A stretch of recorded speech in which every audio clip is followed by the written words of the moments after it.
We're talking about internal cladding now. What I've chosen to show you is a wonderful color called charcoal.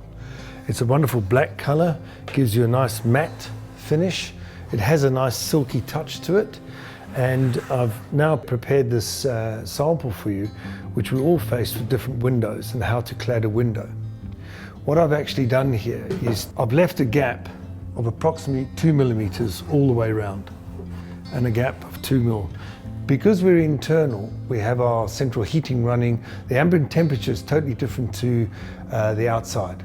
So in order to balance the timber, it's always advisable to leave between 1.5 to 2 mil gap. And I've done it all the way around the window and created a small shadow line. That allows the timber to move and contract. Although you're fixing it, it will move and contract. As you can see, I've actually bordered the timber, because when you're doing DIY, you want to do it the quickest way and the easiest way. Using conventional miters are difficult and open up. So by doing butt joints, as I've done here in the corners, it makes it a lot easier for fitting. If you're an avid carpenter and you want to do miters, of course you can do miters. So of course fitting is a very important factor, and sometimes we forget. We're in a hurry and we don't seal the end. IRO has made a touch-up cream, and the touch-up cream was designed for touch-ups. It's quite easy to use, and you will then apply it to the end, and it will coat the raw timber to the same as the top, which means when fitting, you don't see the new timber on the side. Fixing the battens to walls is quite important in the spacings. Generally, you would space at 450 centers. Always move the batten away from the reveal of the window, because if you put the batten too close, you may chip out the plaster.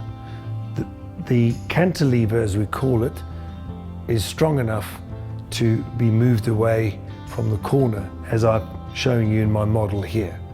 Masonry fissure plugs can be used into walls that are either face brick or in some cases thick plaster.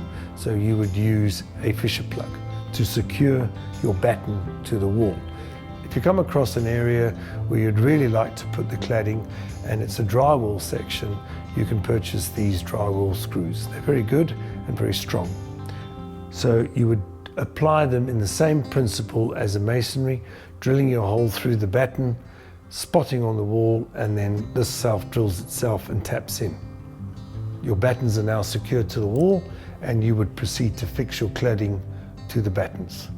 Fixing our cladding to the wall, I normally use the nails themselves because that gives me an adequate spacing, as I've done on the wall.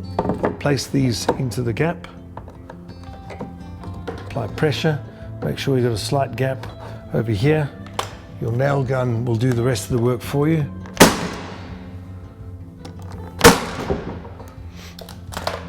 If the nail head is sticking out, it's not a problem, just tap it in.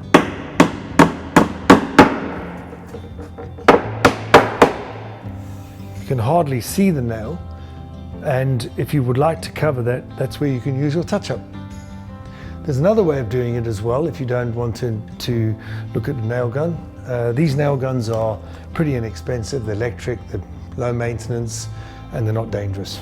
But if you feel that you'd like to do the conventional way, there's always the good old best panel pin. These panel pins are quite nice because they've got a grey coating on them. You can find them in any hardware shop. Again, place your nail into the board.